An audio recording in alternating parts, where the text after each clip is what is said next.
excited to be here. I thought a lot about what should I call this presentation. I've never done one of these before for high schoolers. And first I thought, all the places you'll go. But really, I think for me, it was about the unexpected. I never thought I'd be doing what I'm doing now. And different things have taken me there. So I thought I'd just walk you through a little bit about me, my journey. We'll talk a little bit about how AI is transforming my role and some of the takeaways and advice I'd give to all of you if I were in your shoes. All right, first, about me. I grew up in the Chicago suburbs, went to a great public high school, a lot like Los Altos. Also means I'm a long-suffering Bulls, Bears, and Cubs fan, but I was lucky enough to grow up during the years of Michael Jordan, so that was a great time to grow up in Chicago. Since then, I've had the opportunity to work in different places. The top is Boston, the right is Tokyo, the bottom is Mumbai, the left is New York. So traveled to many places during my career, but now live in Los Altos. I've been here for the last 7 years, and love it here as well. So that's sort of a bit about my background and where I'm from. So let me tell you where I work. I work at a company called Databricks. Raise your hand. Has anyone here heard of Databricks? No. All right, you probably hear about it in the news. We just had a big round raise. What do we do? Well, first, Databricks was founded by 7 PhDs from UC Berkeley in their computer science lab, so super tech-focused company. And what does Databricks do? Today, you hear a lot about clouds. People know what the clouds are? GCP, Azure, AWS are the 3 big data clouds out there. What are clouds? They're basically servers owned by these companies, so companies no longer need to own their own data centers. The talk that was there earlier. So these companies essentially manage these big data centers, so individual companies don't have to own their own data centers. In the data centers are different types of data. So all sorts of different data. What is structured data is things like, when you guys create spreadsheets, you have columns, right, that have descriptions. That's structured data. Right, the numbers, like, you take a spreadsheet, how many do we sell of a different type? What's unstructured data? Unstructured data is when you're in social media and you're giving a like or you're giving a comment, right? If you're trying to understand all those comments, that's unstructured data. What Databricks does, it's a layer on top of all these clouds that can suck in all this data, and you can do all sorts of analysis on that data. So as data is exploding in the world, that's sort of the reason why Databricks is such a, a hot company right now from a private market perspective, because they're able to suck in all the data, whether it's structured, unstructured, doesn't matter which cloud it's on, and it'll give you all of that in one place to do analysis, right? So what do people do with that data? They create AI models to say, hey, when do we think we're going to have to fix this machine? It does machine learning. Machine learning takes all of this data and creates predictive algorithms, right? Like which customer is likely to spend with us? You should go try to sell to them. Also, you can create reports from that data that create, from all these disparate sources. And what do customers do with this data? And it's super important because this is where the future is for all companies. We always say every successful company in the future is going to be a data-led company. So what are people doing? New drugs. Regeneron created a new liver cancer drug using our platform, using all of that analysis. We had Unilever create new flavors. They analyzed a lot of social media, and they actually created a new cucumber-based drink based on what they were analyzing. Fox Fantasy Football uses our platform to create fantasy football recommendations. So all sorts of different applications, but data will be essential to anything we do going forward. Any questions? Love it. All right. All right, what do I do? I think there are lots of words in there in terms of growth, strategy, operations, but what's my job? My job is to figure out how we sell better to our customers. In the end, that's what go-to-market strategy and growth is. I'm trying to figure out, how do I get the company to do better at serving its customers? And these are the kinds of questions I look at. What kind of AI tools should we use to do that? What kind of technology tools should we be using to actually do that better? How many people should we actually hire? In which countries? Of what type? How many people should we have? How can we better reach our customers? Should we be inviting them to events?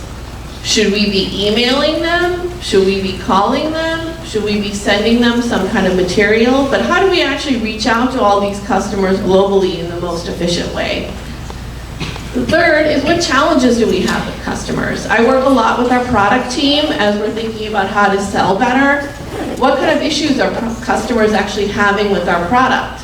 And how do I bring that together in a way that I can prioritize for our engineering team which feature they need to build first? And then lastly, how do we train people? We're hiring lots of new people in lots of new places. How do we actually get people trained to actually understand what Databricks is quickly? So these are some of the questions, and I'll say that, again, the unexpected. I never thought I'd be doing this job when I graduated from high school. Never thought I'd be doing this job when I graduated from college. But it's super interesting and brings a lot of some of the concepts I learned in college, and I'll talk a little bit about that. Okay. What's my unexpected number one? So when I graduated from high school, I knew I liked math. I think for the who were there for early talk, I think I did grow up in the internet boom, so it was new. So I actually had a major in computer science from MIT. I did have a concentration in AI, but that was super, super early. That was like in the 90s when, you know, AI was about like Bayesian networks and more of like I guess a more theoretical concept. But that was sort of what I was excited, you know, it was great. I thought I was going to go be a coder. And then the other thing I did was I did a minor in Japanese. Why did I do a minor in Japanese? Kind of random. You know what, I ended up having to take, when you're at MIT, you have to take some of these classes. They call liberal arts classes. You have to take some. So I picked, you know, honestly, pretty randomly. And what I realized was I really enjoyed this Japanese history class. And I decided I want to do more of that, and so I combined it with the minor in Japanese. At the time, Japan and China were becoming very big forces in the technology world, and I thought this would be really interesting to learn more about Japanese culture. And so I ended up doing a full minor in Japanese and Japanese history, something I really didn't expect to do and really loved it. Well, what happened next? I got accepted to the graduate program at MIT in computer science, but because I knew Japanese, they wanted me to do my thesis work at a lab in Yokohama. So I spent a year working at a lab in Yokohama in full Japanese, and it was amazing. And I would have never gotten the opportunity had I not had that minor. And it just goes to say that sometimes you make choices and you don't know where they're going to lead you, but it kind of gets you to something that, you know, was unforgettable. For me, having that experience right out of college was incredibly enriching. Second thing, when I graduated college, I thought for sure I'm going to go work at a startup, or at that point, you know, some big tech company. Be a coder. That was really what I expected to do. I also got an offer for a company called McKinsey. How many people have heard of McKinsey or management consulting? So McKinsey is one of the big 3 management consulting companies out there. There's Bain, BCG, and McKinsey. What do? They hire typically from undergrad, they hire from business school, and they create small teams, and they typically work with senior companies with senior executives who address specific business problems. And they're very well known globally, but I'd never heard of them. Never heard of this company all through my college years. I never thought I would go into any kind of business area. But someone said, oh, you should, you know, they're coming to the career office, and I was kind of nervous about not getting a job, so I put in my application, then, you know, prepped for the interview, and I was lucky enough to get an offer. And so that's, I think, probably the first fork in the road when you graduate. Do you want to do something more on the technology side, or do you want to do something more on the business side? And at the time, I decided, to go ahead and try to work at McKinsey. I never, like I said, ever, I knew nothing, about business. But where did that take me? I ended up spending 2 years at McKinsey, and then I actually went to business school to get my MBA. And then went back to McKinsey after that, and I spent 16 years there. I split the time, the first 8 years I was in New York, the last 8 years I was in Mumbai. Across all of that time, I worked with different technology companies because I knew I had a technology background, and they wanted someone with an engineering background, and to be able to speak to these technology companies about how to grow. And so, really incredible experience being able to travel the world. And after 16 years, I said I don't want to travel anymore. And I then went to Google for 6 years, and I've now been at Databricks. So that's sort of the convoluted journey to where I am. And again, I would just pause here and say, we're here sitting, you probably don't know what you want to do. I didn't know what I wanted to do. But I would say, think about what really excites you, right? If technology excites you, study technology. If environmental science excites you, study that. Because whatever you want to do, people are going to value that you have depth in some specific area. And you're bringing that knowledge into whatever you want to do in the future. It may not mean that you go work in coding, it may not mean that you work directly in environmental science, but there's lots of adjacencies in whatever you choose to do. So that was sort of the second unexpected thing that I decided to go to McKinsey. Well, maybe so unexpected anymore, but 2 years ago when ChatGPT came on the scene, I think many of us were surprised at how advanced AI had suddenly become. So for many of us in the business world, it was sort of a scramble, and I said, what AI tool should we use? How can we leverage it? And you'll hear a lot about how companies are struggling now as to how to actually use AI. And that's true. We're all looking for places to say, how can we actually use AI in our world and actually make it successful? And here's some of the ways we're starting to use it, and I'll talk a little bit about the challenges we have. One, how many people to hire? In the past, what did I do? I looked at, okay, we need 50 people in Mexico. We need like 100 people in Japan. Well, now I have this amazing ML model that'll go through, scrub all the data about where we have customers, how many people we've needed in the past, and will give me a plan. And this is something that used to take people probably 3 months to do the analysis, right? Like what kind of people should we hire, what mix, what leveling. Like it's a pretty complex capacity planning exercise, and now I probably get it in 3 days. Pretty dramatic, in terms of what data science can do. How can we better reach our customers? I have a team of about 200 people that call customers based on a specific script. They're called business development reps. We say, okay, you're going to call this set of people with the messaging, because they're all in financial services, you're going to call them about how Databricks can help them in financial services.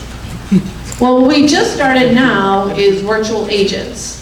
So these agents basically do the research, they write the email, they send the email.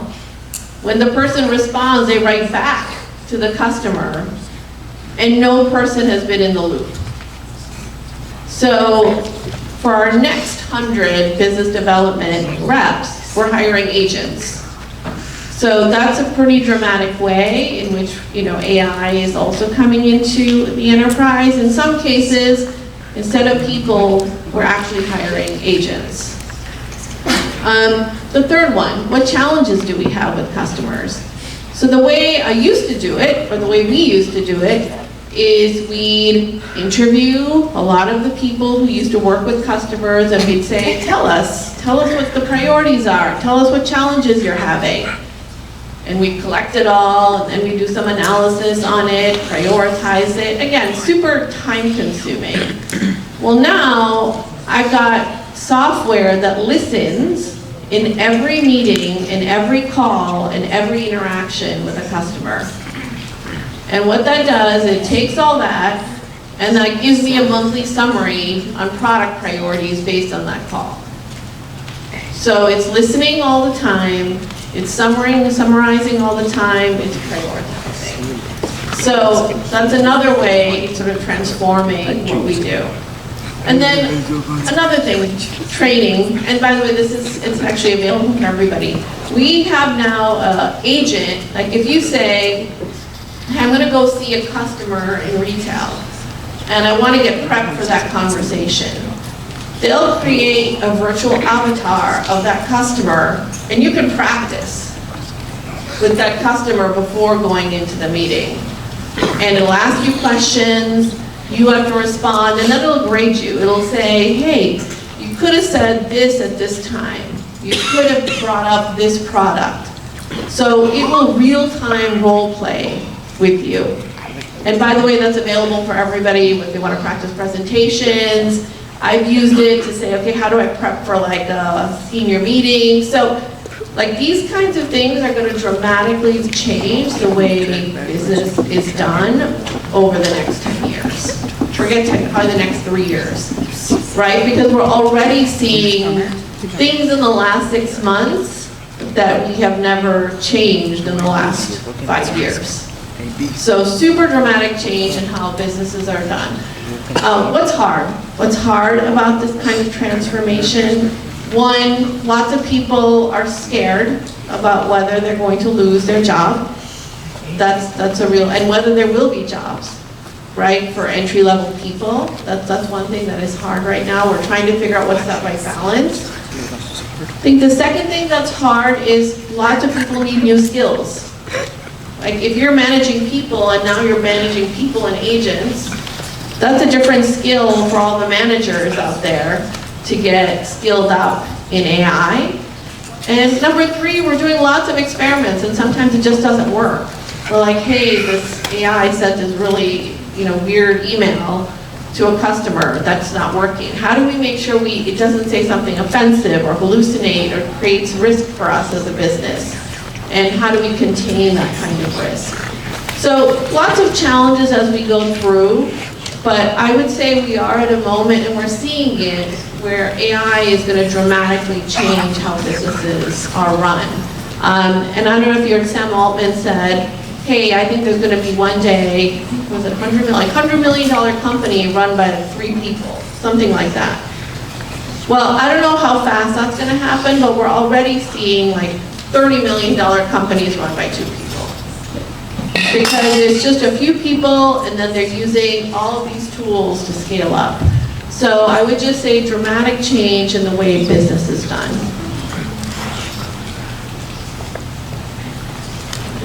My last unexpected is community. So one, as you go through things, and for example, I was saying 3 months ago when all this was happening, I was like, I gotta figure out what this vibe coding thing is. I mean, I remember coding when I was an undergrad. I was coding in like C, C++, now there's Python, and now there's vibe coding. So I got a coder on the team. I was like, you gotta teach me how to do this, right? And so he showed me how to use Lovable and Claude and how to build like my own application using vibe coding.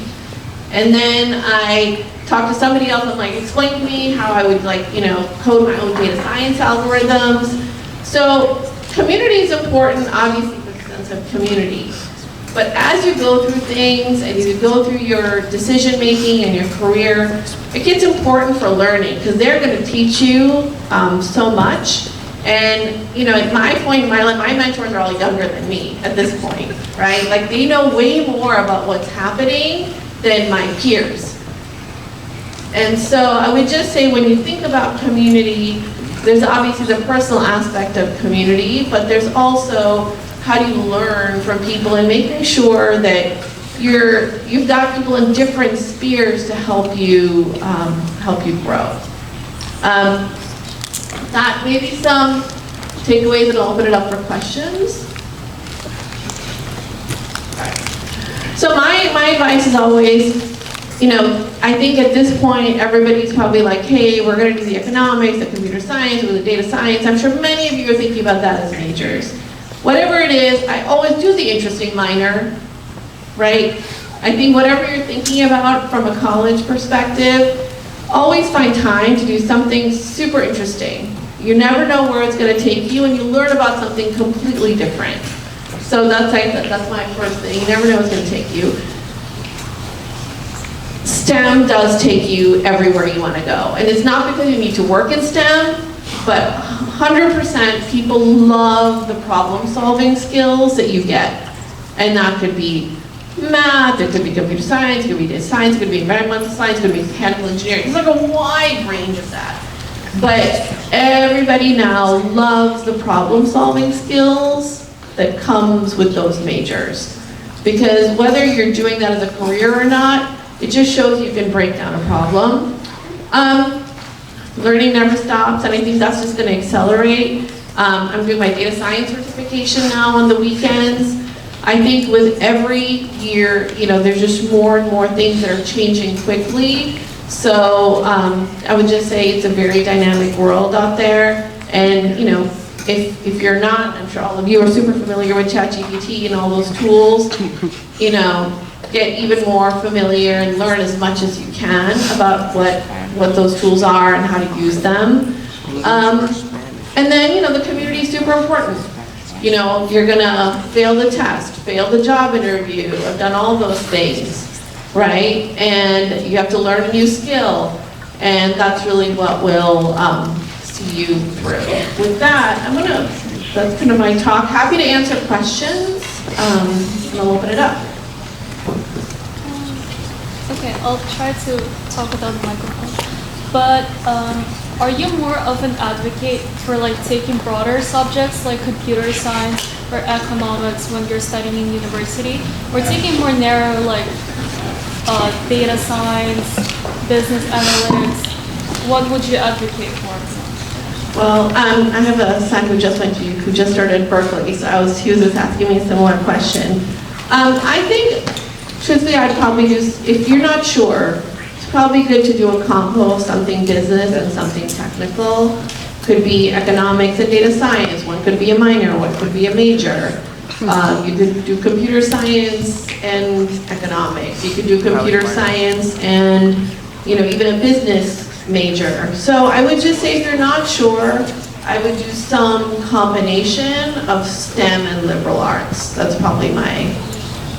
But I feel like in the field of at least computer science, the technology is changing so drastically and so fast. We actually don't know if the professions that are actual today will be still needed in the future. So how do our generation kind of navigate in this diversity? That's a great question. The way I think about it is you're studying anything technical to get the skills. They may not be, we don't know what coding jobs are going to look like in 10 years, but anyone who's done any kind of technical engineering degree, I know they can structure a problem, right? And it may not be that the coding jobs are the same in the future as now, but if you have a technical degree, I think that's still valued just from a skills perspective.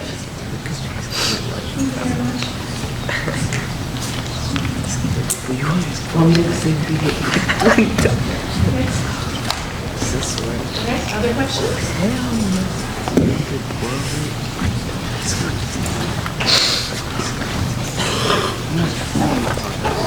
What is your opinion on some of the environmental issues with AI? I think for those who it's very complicated. I think there are real environmental implications of these data centers giving the heat. One, you need the power. Power will likely come from nuclear, right? If you need that kind of power, lots of work out there on how to make that more environmentally sound.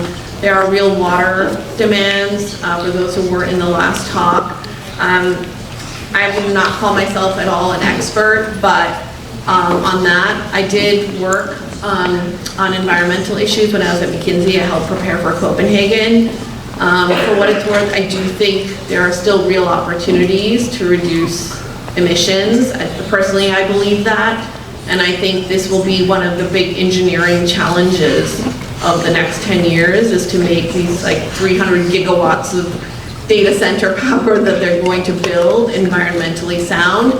Even if you, whatever you believe about climate change, it will have real impacts on communities when these data centers come into town.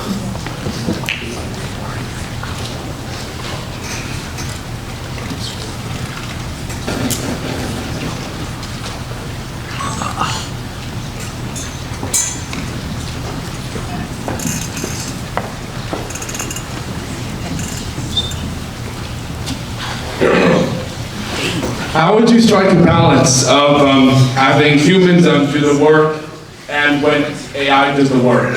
Yeah. Well, it's a tough question. I think the industry is going towards, I think the industry is trying to look for all the places. I think the first step is where could we get people to do the work?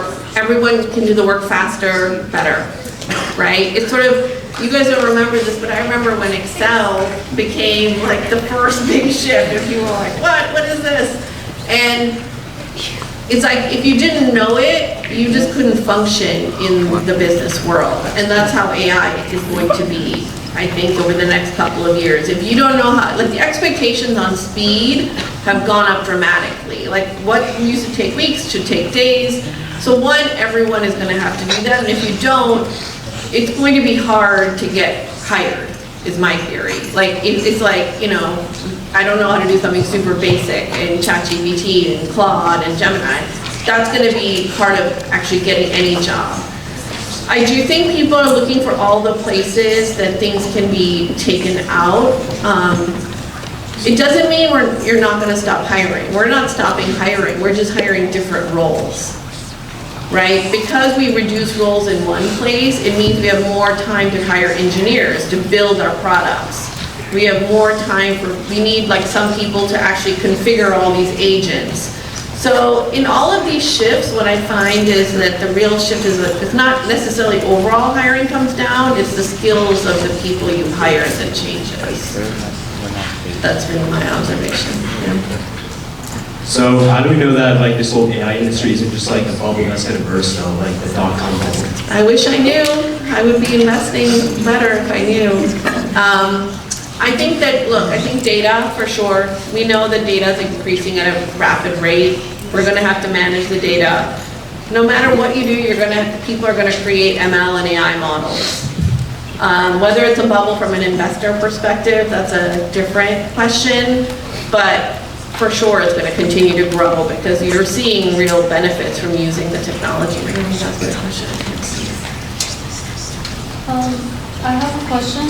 So you shared one of the examples how your company is using AI to like analyze the product. Yeah. So my question is, since AI is posing a lot of creating a lot of gray zones in terms of ethical usage, because a lot of people don't like AI and they're very concerned about exposure of their data to AI because this is like public access and it's going to be analyzed and used in the future. Where do you see this line between like ethical and non-ethical usage of personal data and someone else's personal data in terms of AI? Like for example, you want to analyze your client, you want to help someone, you use their data and you ask AI for help, but then is it ethical or is it not? What's your opinion? Great question. One of the things I find that's hardest about implementing AI is making sure we have security protocols on data, right? Because if you're going to record a call, you need permission, right? You can't just do it automatically. If you want to get insights, you have to make sure that personal information data, if someone mentions something from themselves, is not stored. Actually getting the security and privacy protections right is an extended process before you can use any of these AI applications. So that's something that companies are taking really seriously because you can actually get into very challenging privacy issues, for sure.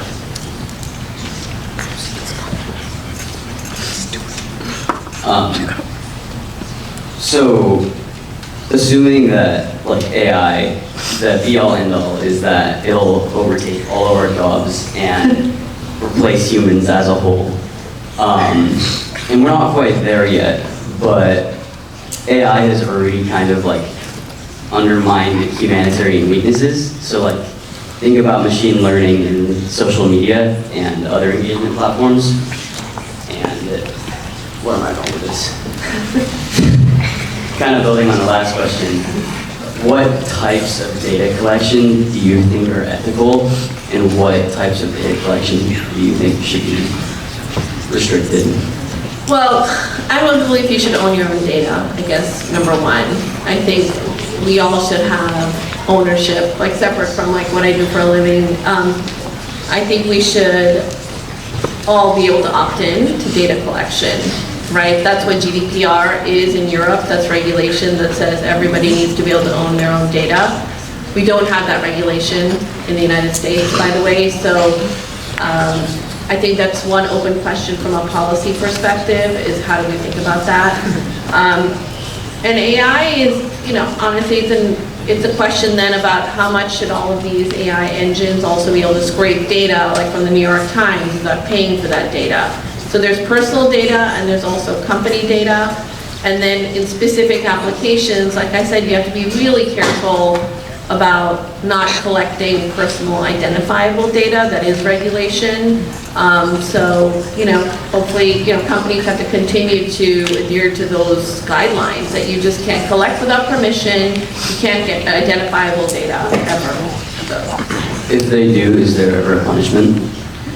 Well, I mean, there are fines. I mean, people can, I mean, you do see, that's why some of these lawsuits exist where, you know, how they're resolved is a different thing, but people do bring lawsuits when you see companies collecting data that they shouldn't.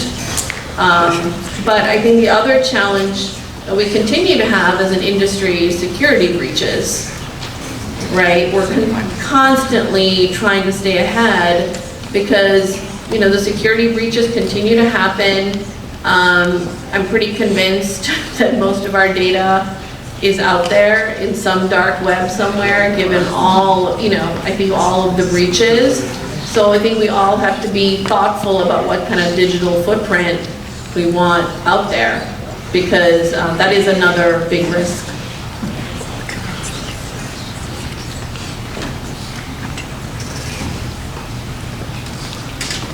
If you were our age in this generation, what's the first thing you would do? Say that again? If you were our age in this generation, what's the first thing you would do? To learn. Question. I would probably say, I would probably start to think about some kind of project that forces you to learn a lot of these tools, right? I think no matter what we do in the future, we're gonna have to use these tools, understand data science, understand how to manipulate data. Like, there's gonna be very few jobs that don't require that skill set, right? Like, do a project with Kaggle, get a data set, get some kind of small project going that forces you to learn Python, ML, these platforms, just to start to get familiar with that. And that's what I think I'd probably do, right? Like, go find, you know, like, you can get lots of open data sets now. Like, data's not the issue. Getting familiar with all these tools and learning how to get something useful, I think is what I would do.